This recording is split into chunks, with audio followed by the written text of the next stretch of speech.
Hey everybody, I just want to give you a very quick overview of how you can use Google Sheets to actually do some of the work of data and reading and grids for you. So over here I have some data, I have students, I have assignments they've done, and I have their gender.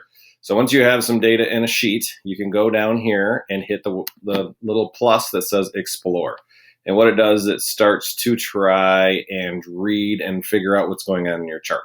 So right now I just had the empty box checked. So if I go over here and actually say, no, I'd like you to actually read this chart, read all the data I have and give me some suggestions. As you see over here, it starts to compile ideas.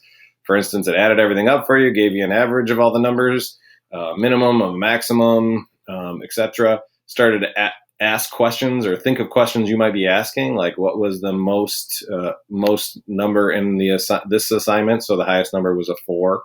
What's the distribution of sex in this class? 17 males and 3 females.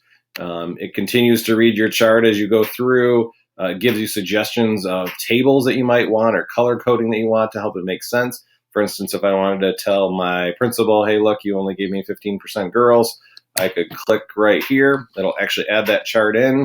I can grab that chart and move it wherever that might be useful to print it off later. I can make it larger and smaller. I can get rid of it if I need to as well. So obviously, as you work through this, you'll start to figure out different charts, different graphs. You could only highlight certain parts. Maybe I only want to know what happened in assignment 3.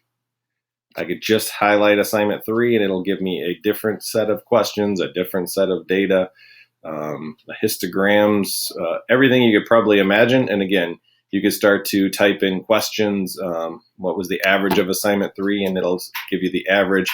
You can even see what formula it used to do that. So as you start to learn more about spreadsheets, you might not need this anymore because you could look at those, or students could teach themselves how is it coming up with some of these answers.